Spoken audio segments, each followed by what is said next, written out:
බෙහෙත් ටික ගන්න සල්ලි නැතුව. මං ඉදිමිලා ඉන්නේ. අන්තන්තාවේ මට බබාලා 5 දෙනෙක් ඉන්නවා. මයි මහත්තයා කිරි කපන්නේ. ඉතින් රස්සාවක් කිරි කපනවා කිව්වේ රබර් වත්තද? රබර් වත්තේ අනුන්ගේ වත්තේ. කිරි කපලා ජීවත් වෙන ළමයි 5 දෙනෙක්. මෙයා මේතර එක වසරට. මේ දුව එක වසරට. බිච්චි කඩවලා දැන් වාහලේ එල්ලලා තියෙන වේයෝ ගිහිල්ලා. ඉන්න දනන්න මහත්තයාගේ නමට කිරියම ඔප්පුව ලියලා දීලා තියෙන්නේ. ඉඩම අම්මලට අයිති. ඔව් අපිට අයිති අපිට හදාගන්න සල්ලි නැහැ. එතකොට අද පන්සලට ආවේ මෙහෙම. අද පන්සලට මම පිළිකාකාරී. මට බේටි ගන්න සල්ලි. කාටද පිළිකා තියෙන්නේ? මට. බෙල්ලේ. කොහෙද තියෙන්නේ බෙල්ලේ? ඔව් මේ නුවර හොස්පිටල් එකකින් බෙහෙත් කරන්නේ. ඔයාට වයස කීයද අම්මේ? මට දැන් 38යි. වයස 38යි. ඔව්. පිළිකාව හැදිලා කොච්චර කාලෙද? දැන් මාස 8යි. මාස 8යි. ළමයි කී දෙනෙක් ඉන්නවද? ළමයි 5 දෙනෙක් ඉන්නවා. අම්මට ළමයි 5 දෙනෙක් ඉන්නවා. ඔයාට වැඩකට යන්න බෑනේ කොහොම? ඒතර මහත්තයා දැන් වැඩද? මහත්තයාට කිරි කපන්න බෑ වහිනවද? මේ ටිකෙන් වහිනවා. මහත්තයාට වැඩක් කරගන්න පුළුවන් සාමාන්‍යයෙන්. සාමාන්‍යයෙන් පුළුවන් ළමයි 5 දෙනාට හොයන එක රුපියල් 1000ක් වගේ තමයි දවසට හොයාගන්නේ. දවසකට පඩිය රුපියල් 1000 හම්බෙන්නේ. ඒත් නෑ නැත්තම්. වෙලාවකට ඒකත් හොයාගන්න වෙලාවක් නැහැ.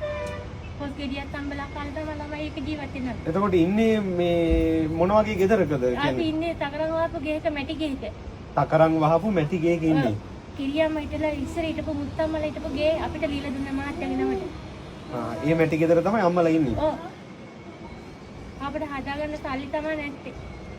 අපි එමෙ දැන් මේ වෙලාවේ වැඩ ගොඩක අපි මයංගන ස්කූල් බිල්ඩින් එකක් හදනවා. ඒක අපි මාසෙන් ඉවර කරන්න ඕනේ. ඊට පස්සේ අරිසමලේ චෛත්‍ය මළුව හදනවා. මම ඒකෙත් වැඩ. ඉතින් ඒ අතර අපේ සඳගිරි සෑයත් වැඩ තියෙනවා. මම දැන් බලන්නම්.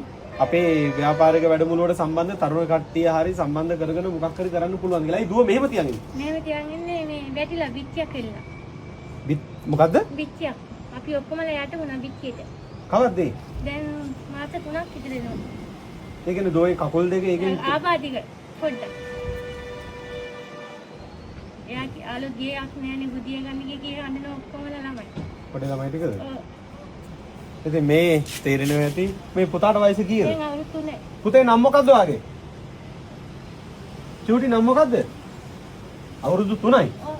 එයාට අවුරුදු 3යි මෙයාට පුතේ වාගේ නම මොකද්ද? ලක්ෂ්මී. මොකද්ද නම? ලක්ෂ්මී. ලක්ෂ්මී දොවා.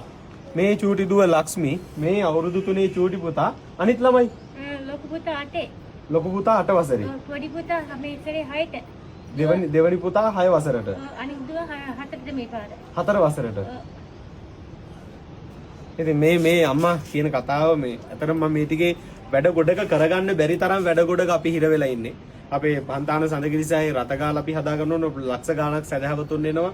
සඳගිරිසෑයේ අපි ගෙවත්ත හදන්න පටන් ගත්තා. මල් පැල හිටවීමේ කටයුත්ත විහාර මන්දිරේ වැඩ මේ ඔක්කොම යන ගමන් අපි මයංගනේ අලුයට වෙල විද්‍යාලයේ දුෂ්කර පාසලක් තහඩු මඬුවක ළමයි ඉගෙන ගන්න. එතන අපි ඒ පාසලේ දරුවෝ වෙනුවෙන් ලක්ෂ 60ක මුදලක් දාලා අලුතෙන් පාසල් ගොඩනැගිල්ලක් හදන වැඩේ මාසයක් යනවා. දැන් මේ මාසේ 18 විතර පටන් ගත්තම පෙබරවාරි 18 වෙනකන් ඒකේ වැඩ. ඒත් එකම මාර්තු 12ද 11ද කොයිද පොයේ ඒ වෙනකොට අරිසිමලේ චෛත්‍ය මළුව ඉවර කරන්න ඕනේ. ඉතින් මේ ඔක්කොටම රෑ දවල් නැතුව දුවනවා ව්‍යාපාරික වැඩමුළු ඔක්කොම කරන ගමන් මේ ටිකේ මම සාමාන්‍ය පන්සලට එන අයට අපේ කාර්ය මණ්ඩලයේ අයට තමයි ශාන් මල්ලි අජිත් අයලාට කතා කරන්න කියන්නේ. ඉතින් මේගොල්ලෝගේ මේ කියපු කතාවත් එක මට දුක හිතුණා. මොකද මේ අම්මට වයස 38යි. අවුරුදු 38ක අම්මගේ බෙල්ල පිළිකාවක්. ඒ පිළිකා රෝගේ තියෙන අම්මා මේ චූටි දුවවත් වඩාගෙන බස් එකක නැගලා මාවනෙල් ඉඳලා අද සඳගිරිසෑයට ඇවිල්ලා තියෙන මේ පුංචි දරුවට එහෙම කිසිම දෙයක් තේරෙන්නේ නැති අවුරුදු 3ක චූටි දරුවෙක්. ඉතින් මේගොල්ලෝ පුංචි මැටි පැලක තමයි ජීවත් වෙන්නේ. තාත්තා රබර් කපලා ජීවත් වෙන්නේ. තාත්තට දවසට ආදායම රුපියල් 1000යි. ඉතින් මේ අම්මගේ අසනීප තත්ත්වෙත් එක්ක තාත්තා රබර් කපලා දවසකට රුපියල් 1000ක් උපයන අය මේගොල්ලෝ ඉන්නේ පුංචි මැටි පැලක. එතකොට තහඩු වහපු මැටි වලින් මැටි වරිචි බිත්ති ගහපු පුංචි පැලක. ඉතින් මීට දවස් දින කිහිපයකට මාස 3කට නේද? මාස 3කට කලින් මැටි ගහපු ගෙදර බිත්තිය කඩාගෙන වැටිලා මේ දරුවගේ කකුලට මේ කඩාගෙන වැටිලා තියෙනවා. ඉතින් මේ අම්මට මේ වැළඳිලා තියෙන පිළිකාරෝගේ දැන් බෙහෙත් කරගෙන යනවා නේද? පිටින් ගන්න ඕන මාසෙට 15 දැන් අද දවස් 5 නැහැ බෙහෙත් මොන මේ කකුල ඉදිමිලා. මම කියන්නේ බෙහෙත් ගන්න සල්ලි නැතුවද? බොන්නේ නැහැ සල්ලි. බෙහෙත් ටික ගන්න සල්ලි නැතුව. මං ඉදිමිලා ඉන්නේ. දැන් අද 15000 දුන්නොත් බෙහෙත් ගන්න පුළුවන්ද? ළමයින්ට කන්නවත් දී ගන්න විදියක් නෑ. මං ඉදිමිලා ඉන්නේ කකුල් බෙහෙත් පොතේ වලින්. මම බලන්න දැන් අපේ මේ රොෂාන්ට එහෙම කීප දෙනෙකුට එන්න කියන්නේ දැන් අපි දැන් එනවනේ පූජාවට පින්කමට අපි දැන් මට අම්මේ මං වැඩ ගොඩක. නමුත් මට පුළුවන් මගේ පේජ් එකේ වීඩියෝ එක දාලා මගේ හිතවත් මිතුරන්ගෙන් සඳගිරි සහ හදන්න උදව් කරපු අයකින් අපි යම් මුදලක් එකතු කරලා අපේ ව්‍යාපාරික වැඩමුළුවේ මොකද මට යන්න එන්න අමාරුයි. මං ඉස්සලා එකපාරක් බලන්න එන්නම්. ඒකල වැඩේ ඉවර වෙද්දි බලන්න එන්නම් අපේ තරුණ අයට චුට්ටක් බලන්න කියලා.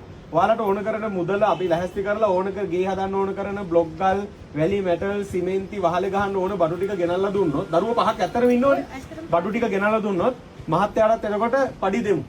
මහත්තයාට ගෝල පඩිය දෙන්නම් රුපියල් 2000 2500ක් දවසට දෙන්න හොඳට වැඩ කරයිනේ. මේ ටිකේ වැඩ කරලා තව බාස් කෙනෙකුත් අපි දාලා කොමාරි සති දෙකක් යනකොට ලොකුවට ගේ හදන්න බෑ.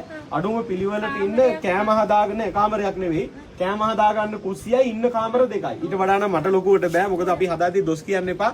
වැඩ 1000ක ඉන්නේ මේගොල්ලොන්ට බෙහෙත් ටික කරගන්න පුංචි මුදලක් ඉතුරු කරලා මේ දරුවන්ගේ අධ්‍යාපන කටයුතු වලට බැංකුවක පුංචි මුදලක් අපි ඉතුරු කරලා දීලා ලක්ෂ 5ක 6ක මුදලක් දාලා මට හිතෙනවා පුංචි කාමර කෑලි දෙකකුයි ඒ වගේම කෑම ටික පිළිවෙලට හදාගන්න පුංචි කුස්සි කෑල්ලකුයි හදලා දෙමු. බොහොම ගෞරවයෙන් ආරාධනා කරනවා අද 2025 අවුරුද්දේ පළවෙනි පෝය දුරුතු පුරපසළොස්වක පෝය දවසේ අද පෝය දවසේ ලංකාව වටේ ලෝකෙ වටේ ඉන්න අපේ කල්යාණ මිතුරන් හැමෝම අපි එකතු වෙලා කරන පින්කම හැටියට මෙන්න මේ පුංචි කිසිවක් නොතේරෙන අහිංසක චූටි දරුවා මේ ආබාධිත වෙලා ඉන්න බිත්තිය කඩම් වැටිලා අසනීප මට්ටමින් ඉන්න චූටි දුව ඊට තව දරුවෝ 3 දෙනෙකුයි පිළිකාවක් වැළඳුන මේ අම්මයි අහිංසක තාත්තයි 7 දෙනා ජීවත් වෙන පුංචි නිවස හදන්න අපි හැමෝම අද මේ දුරුතු පුරපසළොස්වක පොහොදා හන්තාන සඳගිරි මහසෑය සමග එකතු වෙමු. උදව් කරන්න කැමති අය මට WhatsApp එකට මැසේජ් එකක් දාන්න. මේගොල්ලෝගේ පුංචි හදන කාමර දෙකයි කුස්සියයි හදන තැන වයරින් එක කරලා දෙන්න කැමති නොමිලේ ගිහිල්ලා දවස් දෙකක් අතර වෙලා වයරින් එක කරලා දෙන්න කැමති අය කතා කරන්න. දොර ජනෙල් ටික හදලා දෙන්න කැමති වඩු බාසුන් නැහැලා ඉන්නවා නම් කතා කරන්න. දොර ජනෙල් ටික පරිත්‍යාග කරන්න පුළුවන් කෙනෙක් ඉන්නවා නම් අපිට කතා කරන්න. වහලේ ගැසීම යකඩ බොක්ස් බාරේම දාලා අපි වහලේ ගහමු. එක දවසෙන් ගැහුවා වහලේ ගහලා දෙන්න කැමති වෙල්ඩින් බාස්ලා ඉන්නවනම් අපිට කතා කරන්න.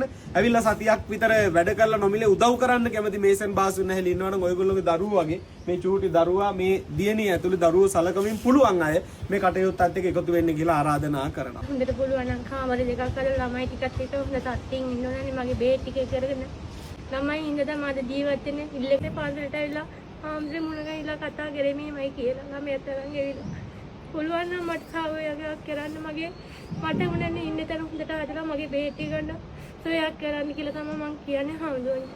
ඔතන මේ කාලා හැම දින උදේට. ඔව් මේ කඩෙන් හාමුදුර කඩෙන් තේ බොන්න කිව්වින්දා තේ බිව්වා. මගේ මව්කිරි දෙන්න ඕනේ නැහැ මෙයාට. අම්මගේ මව් කිරි දෙන්න හොඳ නැහැ. හොඳ නැහැ. ආයි කියන්නේ පිළිකම් ප්‍රශ්න නිසා මේ දරුවන්ට අම්මගේ කිරි දෙන්න හොඳ නැහැ. හොඳ නැහැ. පිටි කිරි වත් ගන්න සල්ලි නැහැ. මම ඈත පන්සල් වලට ගිහිල්ලා තමයි එයාට කිරි එක ඒ ළමයට ඉරලා දෙන්නේ පන්සලට ගිහිල්ලා තමයි.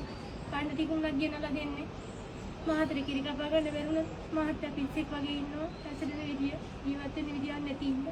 අපි බලමු පුළුවන් උදව්වක් අපි කතා කරමු. අම්මා පැයක් ඉන්න. අපේ තව පැයක් යනකොට එනවා මාවනල්ලේ අපේ ව්‍යාපාරික වැඩමුළුවේ ඇලුමිනියම් වැඩ කරන කොල්ලට එන්න ගියා අපේ තරුණේ. එයා ආවට පස්සේ මම දැන් එයාට කියනවා අම්මලා ගේ ඇවිල්ලා බලන්න කියලා. එයාව දැන් සම්බන්ධ කරන්න එනකන් ඉන්නකෝ පැත්තක වාඩි වෙලා. හා බුත්සරණයි හරි. මේ දෙන්නන් මොන හරි තව බලලා දෙන්න.